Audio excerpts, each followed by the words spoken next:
Assalamualaikum warahmatullahi wabarakatuh. Selamat pagi teman-teman. Jumpa lagi dengan saya dan masih bersama di channel saya di Hobi Ayam dan Burung Bandung. Selamat pagi teman-teman. Tak lupa setiap paginya saya selalu mendoakan buat kita bersama.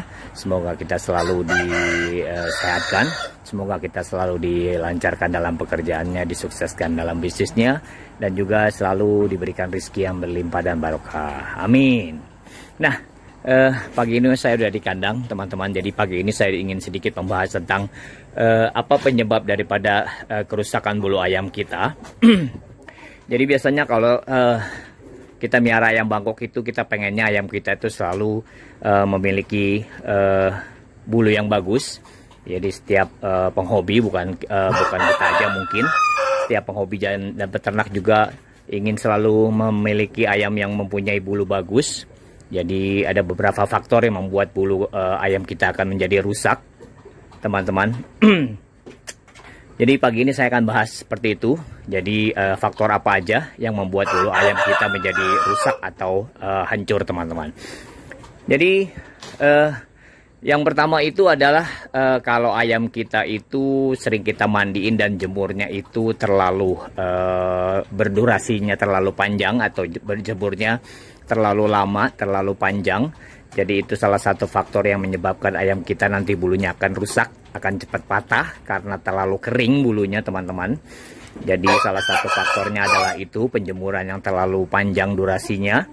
Jadi sangat tidak disarankan sekali penjemuran ayam terlalu panjang durasinya itu, teman-teman. Jadi kalau biasanya kalau ayam kita habis dimandikan itu kan harus dijemur, tetapi kalau durasinya terlalu panjang juga tidak bagus karena akan menyebabkan bulu ayam kita kering, dan kalau udah kering biasanya gampang patah dan gampang rusak, teman-teman.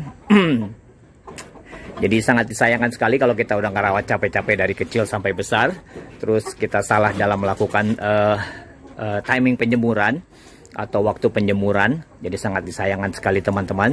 Jadi kalau di saya itu, saya paling lama itu 1 jam. Jadi setelah matahari terbit, jadi sekitar jam 9-an atau jam 8, jam 9 saya udah jemur. Sampai jam 9-10 itu biasanya saya udah masukin lagi, teman-teman. Berarti kalau saya jemur jam 8, kalau saya jemur jam 8 berarti jam 9 atau paling lama 1 jam setengah, teman-teman. Jadi saya udah masukin. Saya biasanya melakukan hal itu untuk mengantisipasi supaya bulu ayam saya itu tetap mengkilap, supaya bulu ayam saya tetap tidak kering, bulu ayam saya tetap basah. Maksudnya bukan basah karena air ya, tetapi basahnya karena diminyaki oleh ayamnya tersebut. Jadi supaya bulunya tetap terjaga keawetannya dan tidak gampang rusak, tidak gampang patah, teman-teman.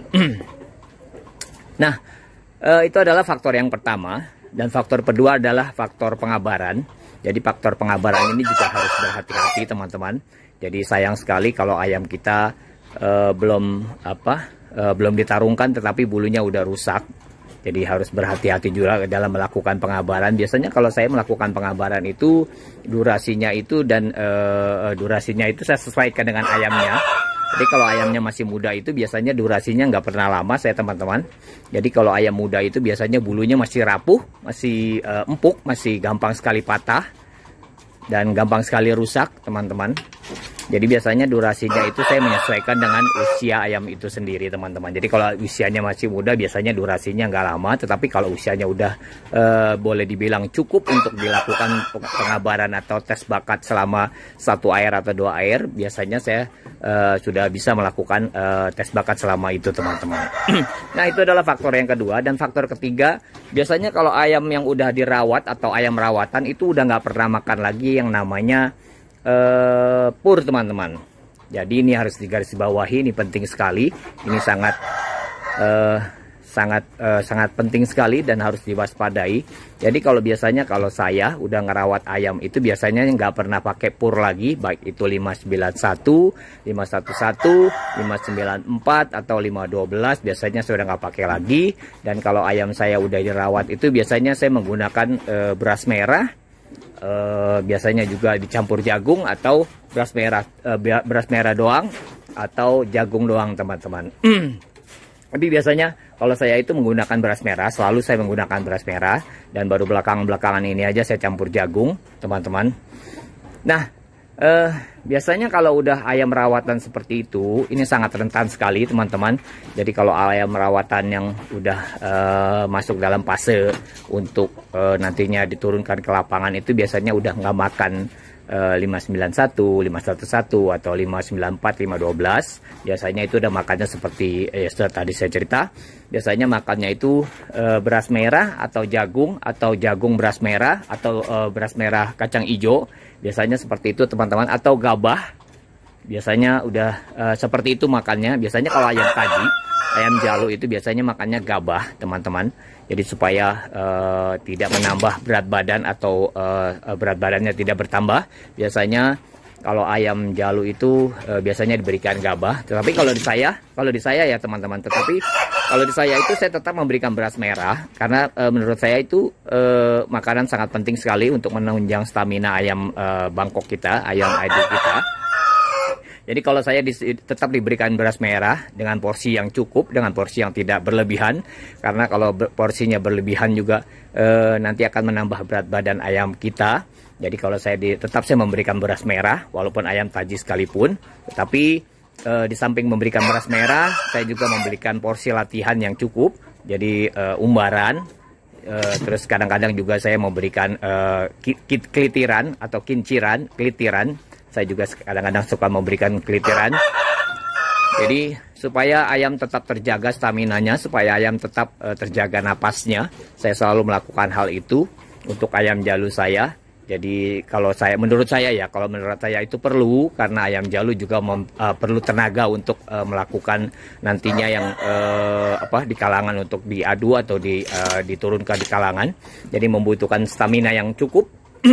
Jadi kalau saya seperti itu, teman-teman. Nah,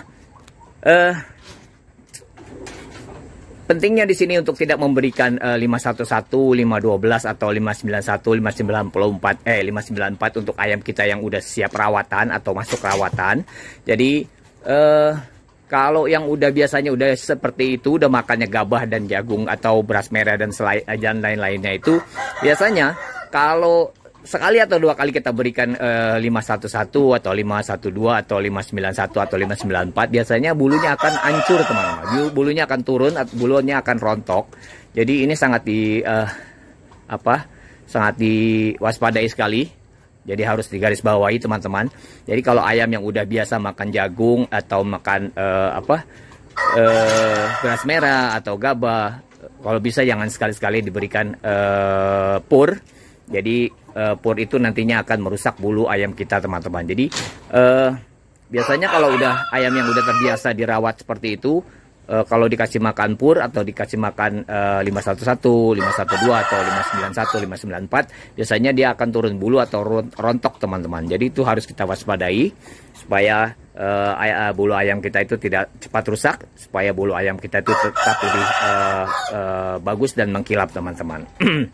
Nah, teman-teman, demikianlah video saya pagi ini tentang bagaimana tentang faktor apa aja yang merusak bulu ayam kita. Jadi harus kita waspadai dan harus kita jaga, teman-teman, supaya bulu ayam kita tetap terawat, bulu ayam kita tetap bagus, dan bulu ayam kita tetap mengkilap.